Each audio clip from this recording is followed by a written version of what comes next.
Hi everyone, welcome to Infinite Women. I'm Allison, and today we're talking about a few incredible African American women in fashion. We often take women's sewing for granted, both in terms of the skill required and the labor of the work. Seamstresses, particularly women of color, have routinely been underpaid throughout modern history, often because many of them were poor and had few other options. There are countless women like civil rights activist Rosa Parks, Holocaust survivor and educator Rose Van Tyne, American Old West outlaw Laura Bullion, or Colombian revolutionary heroine Policarpa Salavarieta, who are well known for their activities other than their day jobs as seamstresses. But fashion is one of the few areas where sewing really gets to shine. Yet, even then, modern designers are the ones getting the credit rather than the people building their imagined creations. But not too long ago, the roles were often combined by dressmakers like Elizabeth Keckley, a formerly enslaved woman who gained her professional reputation in Washington, D.C. by outfitting the city's elite, including First Lady Mary Todd Lincoln. Thanks to her work as a seamstress, she was able to buy both her own and her son's freedom in St. Louis, Missouri in 1855, moving to D.C. in 1860. There, she established a dressmaking business that grew to include a staff of 20 seamstresses.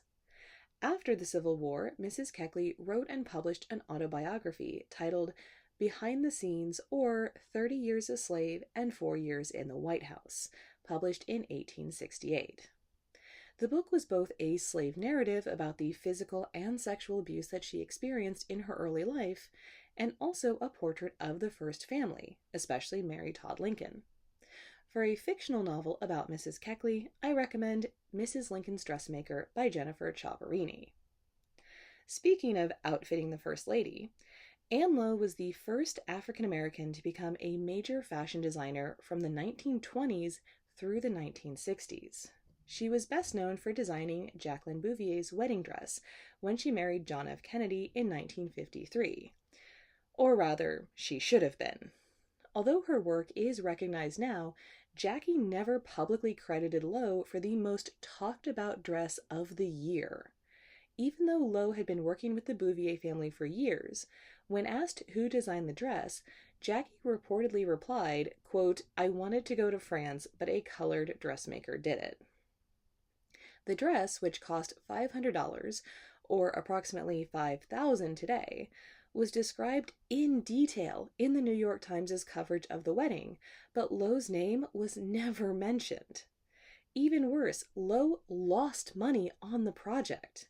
10 days before the wedding, a pipe burst in her studio, ruining the dress as well as 9 other dresses for members of the wedding party. Lowe and her team worked day and night to recreate the masterpieces in a week and a half. She ended up losing $2,200, or about $21,000 in today's currency. Then, when she hand-delivered the gowns in Newport, Rhode Island, she was told to enter through a service entrance in the back. Lowe replied that either the dresses went with her through the front door or they went back with her to New York. Lowe also designed the dress that Olivia de Havilland wore to the 1947 Oscars when she won Best Actress. The name on the label, however, was Sonia Rosenberg. Flash forward to 2019.